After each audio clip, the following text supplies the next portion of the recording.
War 2 देखने के बाद ऑनेस्टली थोड़ा डर लग रहा है बॉलीवुड के फ्यूचर को लेकर। एक 400 करोड़ की स्पेक्टिकल फिल्म जिसमें ऋतिक रोशन और जूनियर एनटीआर जैसे दो बड़े सुपरस्टार हों, लेकिन फिर भी फिल्म ऑडियंस से कनेक्ट ना कर पाए, ये क्लियरली रिफ्लेक्ट करता है कि डायरेक्शन कितना क्रूशियल होता है। And unfortunately Ayan Mukherjee completely failed to handle that scale and expectation. और ये कोई आइसोलेटेड केस नहीं है, this is a pattern now. First he failed in Brahmastra and now in war 2। Lockdown के बाद से ऑडियंस की बिहेवियर ड्रास्टिकली चेंज हो चुकी है। लोग थिएटर में नहीं आ रहे हैं और जो ऑडियंस आ रही है उन्हें सिर्फ बड़ी इवेंट ड्रिवन मासी फिल्म, सीक्वल फिल्म वही चाहिए। सिंपल रोम कॉम्स या इंटीमेट ड्रामा थिएटर के लिए अब काफी नहीं लग रहा है। सैयारा जैसी एक्सेप्शन जरूर है, लेकिन लेट्स बी ऑनेस्ट, वैसी लव स्टोरीज हर साल नहीं बनती।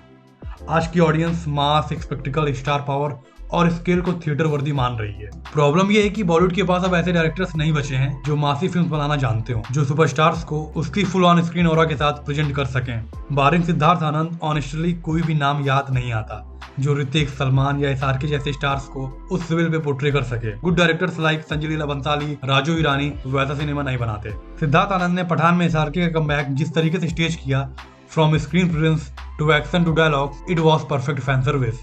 इवन सलमान खान का कैमियो पठान में, arguably it was best Salman Khan entry since Ek Tiger. And Hrithik Roshan, just look at Bang Bang War Fighter, हर बार उसकी एंट्री एक सेलिब्रेशन बन जाती है। अब कंपैरिजन करते हैं मोहनजोदाड़ो, विक्रम वेदा या वॉर 2 से। ऋतिक का ऑन स्क्रीन पर्सोना वहां ऑलमोस्ट फ्लैट लगता है। क्यों? Because direction matters, presentation matters. Siddharth Anand is probably the only director in Bollywood right now who truly understand the grammar of a mass film with stars. एक टाइम था जब Rohit Shetty was go to guy for big screen masala entertainers. Singham, Simmba, Sooryavanshi, he know how to present his heroes as demigods. Hero entry, crowd pleasing dialogue, slow mo shots, stylize action, सब कुछ balance होता था। लेकिन recent films जैसे circus या Singham again को देखकर लगता है he has lost that magic. वो मासी टच अब क्रिंज बन गया है, एग्जीक्यूशन वीक हो गया है, डायरेक्शन जहां पावरफुल होना चाहिए था वहां force comedy and outdated elements dominate कर रहे हैं। रोहित शेट्टी का डिक्लाइन होना बॉलीवुड मास फिल्मों के लिए सही नहीं है। Now let's talk about someone जो जेन्युइनली होप क्रिएट कर रहा है, आदित्य धार। उरी के टाइम में उन्होंने दिखाया कि एलिवेशन सीन कैसे बिल्ड करना है वो जानते हैं। हाउस द जोश सिर्फ एक डायलॉग नहीं था, वो थिएटर में एक मोमेंट क्रिएट करता था। उरी का BGM, action, choreography and realism सब कुछ टॉप नॉच था। अब धुरंधर के टीजर ने फिर से वो कॉन्फिडेंस दिया है। Real locations, grounded action and raw treatment, ये सब वो इंग्रेडिएंट हैं जो स्पाइवर्स टाइप एक्शन फिल्मों में यूजुअली मिसिंग होते हैं। हर एक्शन सीन को लार्जर देन लाइफ बनाने की जरूरत नहीं होती। ग्राउंडेड एक्शन भी स्टाइलाइज हो सकता है अगर डायरेक्शन सॉलिड हो। If Dhurandhar works, then Aditya धर will become the next big thing in mass in the cinema. He could very well be the one of few directors who can balance skill, realism and star power in right proportion. जैसे एक time था जब Ali Abbas Zafar and Kabir Khan भी promising लगते थे। सुल्तान, tiger जिंदा है, बजरंगी भाईजान, एक था टाइगर, इन सब ने बॉक्स ऑफिस एक्सप्लोर किया था। लेकिन लास्ट फ्यू इयर्स में उनका विजन भी आउटडेटेड हो गया है। दे simply lacked the mass connect. Kabir Khan 83 was great on paper but did not excite the theater audience. Ali Abbas Zafar की बड़े मियां छोटे मियां भी एवरेज निकले। एंड आई थिंक ये सिर्फ हिंदी सिनेमा की प्रॉब्लम नहीं है।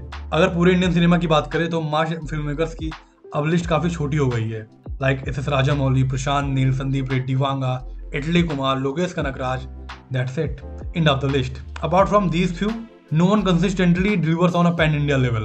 And I think Bollywood is in dire need of massive directors. Star power alone is not enough. Script, presentation, elevation, ये सब equally important है। और currently, apart from Siddharth Anand and possibly if Dhurandhar connects Aditya Dhar, there is a serious void in the industry. अगर ये gap fill नहीं किया गया तो big budget spectacle films with big stars will keep failing. War 2 जैसी film warning sign है। बॉलीवुड को नए विजनरी डायरेक्टर्स चाहिए जो एक मासी फिल्म बना सके, जो सिनेमा को एक्सपीरियंस बनाए, सिर्फ क्रिंज कंटेंट नहीं। And that's the video guys. If you like the video, if you have any thoughts, please mention in the comment box